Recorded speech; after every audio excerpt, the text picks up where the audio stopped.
Hello everyone, मी Dolly's किचनमध्ये आपलं स्वागत आहे।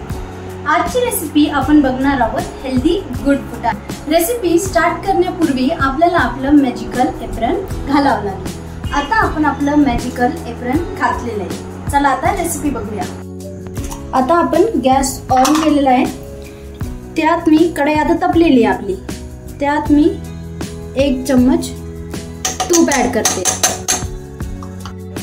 आता तूप गरम झालेलं आहे। आपण त्यात 1 कप गूळ ऍड करणार आहोत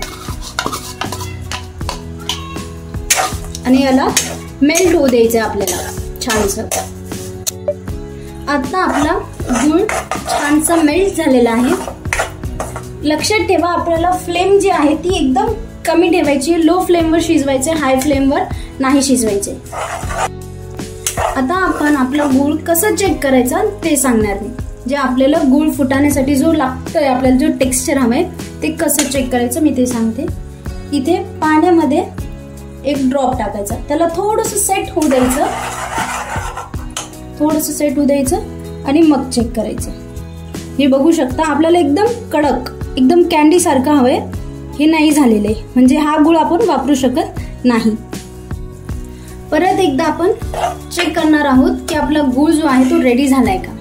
परत एकदा आपण त्याला पाण्यामध्ये टाकणार आहोत, थोडंसं सेट होऊ द्यायचं त्याला काही फ्यू सेकंडसाठी, आणि मग बघायचं। बघा, हे जे टेक्स्चर आहे, जेव्हा आपण सोनपापडी करतो ना तेव्हा साखरचं टेक्स्चर असं हवं असतं आपल्याला, तेव्हा त्याची सोनपापडीचे तारं बनतात। सो हे आपल्याला सोनपापडी नाही बनवायची आहे, त्यामुळे याला आपल्याला अजून थोडंसं शिजवावं लागेल। आता लास्ट टाइम आपण चेक करून बघूया की आपल्याला जे हवंय ते भेटलंय का, कन्सिस्टन्सी त्याची। थोडंसं हे ठेवायचं फ्यू सेकंडसाठी, आणि आता चेक करूया। हे बघू शकताय मग खूप क्रंची आहे। सो आता हे रेडी झालंय। आता याला ओव्हर कुक आपण करणार नाहीये। त्यात मी जो 1 कप मी घेतला होता गूळ, त्याच 1 कप मी फुटाणे घेतले। प्लेन येलो फुटाणा आहे, तो आपण याच्यात ऍड करायचा। छानसं मिक्स करून घ्यायचं, सगळीकडे कोटिंग आली पाहिजे त्याला फुटाण्याला। आणि आता आपण गॅस बंद करणार आहोत।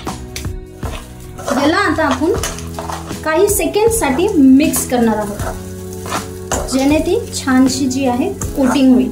आता तुम्ही बघू शकता साईडला कुठेच गूळ नाहीये, तो सगळा फुटाण्याला लागलेला। आपल्याला जास्त मिक्स पण नाही करायचे, कारण की जो आपण आहे गूळ फार शिजवलेला आहे, त्यामुळे तो लवकर कडक होईल। त्यामुळे आता आपण काय करूया, एक प्लेटमध्ये काढून घेऊया।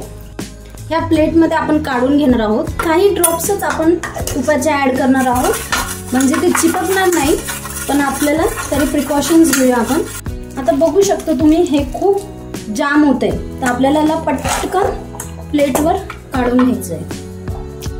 आता आपण त्याला प्लेटमध्ये काढून घेतलेलं आहे। त्याला असे 2 चम्मचने आपल्याला मिक्स करायचंय,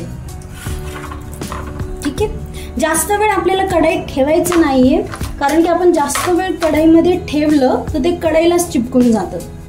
इथे मी एक तुम्हाला प्रो टिप सांगते, तुम्ही खूप लवकर नाही काढलं, चिपकलं ते असेल तर एकदम लो फ्लेमवर परत आपली कढई ठेवायची, थोडासा गूळ पिघळतो आणि तुमचं इझिली हे निघून जातं। हे बघू शकता आता ते कसे तार बनत आहे याच्यात, म्हणजे ते गार व्हायला स्टार्ट झालेलं आहे। आता मी काय करेल, याला थोडंसं अजून 10 ते 15 सेकंडमध्ये याला असंच मिक्स करेल। त्यानंतर आपल्याला हाताने यांना असे छोटे छोटे गोळ्यांमध्ये काढून घ्यायचे, पण आता नाही, कारण की हे खूप गरम आहे, हात जळू शकतो आपला।